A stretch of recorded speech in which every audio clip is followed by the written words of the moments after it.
na kwa hakika si vinginevyo kila mja manawa, au kila mtendaji wa jema au jambo, manawa, atalipwa kwa mujibu wa nia yake. Na hadithi ni ndefu sana, lakini mradi lazima mtu aweke nia thabiti. Sasa mimi nanuia kukaa msikitini kwa ajili ya kumwabudu Allah subhanahu wa ta'ala, kwa ajili ya kusoma Qur'ani, kwa ajili ya kufanya adhkari, kwa ajili ya kufanya istighfari au nyiradi mbalimbali, basi hapa atapata ujira wa itikafu, kwa sababu ametia nia na amedhamiria kukaa msikitini kwa ajili ya kumwabudu Allah subhanahu wa ta'ala. Tatizo lingine ni kukaa msikitini katika muda wote uliojipangia itikafu. Umepanga ukae msikitini masaa mawili, basi ukae hivyo. Umepanga ukaa msikitini siku 2, iwe hivyo. Siku 10 iwe hivyo, illa lihaja, isipokuwa unaweza kutoka kwa mambo ambayo ni ya lazima. Mfano mtu kutoka kwa ajili ya kwenda kukidhi haja katika maeneo ya msalani, kwenda kukoga, au pia hata mahitaji yale ya lazima, labda chakula na kuchukua, au maradhi yakamwijia ambayo hawezi kuendelea na itikafu, akaenda akapata dawa au akamwona daktari kisha akarudi, huyu atahesabika bado yungali ndani ya ibada ya itikafu. Lakini kutoka bila sababu ya lazima, kwa ajili tu ya ngoja nikawaone jamaa zangu fulani, ngoja nikapige story hizi, ngoja nikafanya jambo hili, ngoja nikafanye lile, hapa atakuwa itikafu yake imeharibika, kwa maana ya kwamba akirejea msikitini ataanza upya na itasabika ameanza muda huo alirejea mara ya pili. Kwa hiyo adamul khuruji min almasjid kwa mwenye kukaa itikafu, kutotoka msikitini kwa mtu ambaye ameadhamiria kukaa itikafu katika muda ule aliodhamiria, iwe ni nusu saa, iwe ni masaa mawili, iwe ni siku 1, iwe ni siku 5, 6 au siku 10, kama ilivyokuwa kwa mtume wetu Muhammad sallallahu alayhi wasallama, kwamba alikuwa akikaa itikafu ndani ya 10 la mwisho la mwezi wa Ramadhan. Alivyozungumza jana kwa kirefu nukta hiyo. Jambo lingine ya itikafu ambalo ni sharti ni kutokutana na mwenza wako, mume kutokutana na mkewe, au mke kutokutana na mumewe katika kipindi ambacho ameazimia kukaa itikafu kwa ajili ya kumtii na kumwabudu Allah subhanahu wa ta'ala.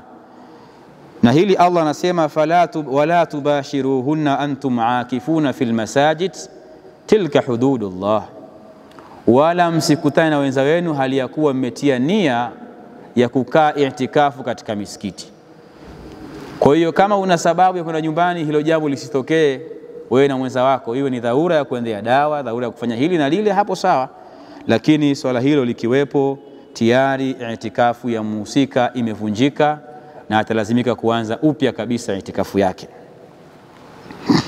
Jambo lingine, at-tahara min al-haidh wan-nifas, ni mtu hasa mwanamama au mwanamke kuhakikisha yupo katika utahara, yani ameepukanwa na haidh, ada yake inayopatikana kila mwezi kwa mwanamama, wan-nifas au wilada, au ada inayopatikana kwa mwanamama baada ya kujifungua. Akiwa katika hali ya usafi na tahara, ndipo ataruhusiwa kuketi itikafu msikitini. Nje hapo haruhusiwi. Kwanza hata kukaa msikitini kwa mwanamke mwenye hali hizo si ruhusa katika jambo hilo, japo kuna ikhtilafu za hapa na pale, lakini kauli yenye nguvu, haimpasi mwanamke aliyo kwenye ada yake ya mwezi au ada ya kujifungua kuketi msikitini. Kwa hiyo sharti lingine ni mtu kuwa tahara, hasa katika upande wa kina mama. Lakini pia katika hili tuongeze jambo, inawezekana mwanamume pia akapatwa na hadathul akbar, yani janaba likamkuta yuko itikafu, hili haliwezi kuvunja itikafu yake, atakwenda atakoga na ataendelea itikafu kama kawaida. Kwa hiyo hilo pale lazima lifahamike namna hiyo.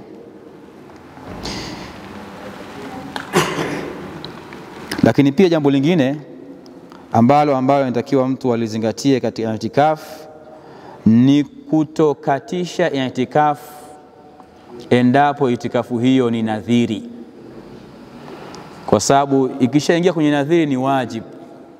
Kwa mfano mtu akadhamiria, mimi bwana, katika Ramadhani hii naweka nadhiri ya kukaa msikitini siku 3, nadhiri kwa Allah subhanahu wa ta'ala, lazima nadhiri hiyo aitekeleze. Na atapoanza kukaa itikafu kwa ajili ya nadhiri hiyo, atalazimika paka amalize hizo siku 3 alizoweka nadhiri.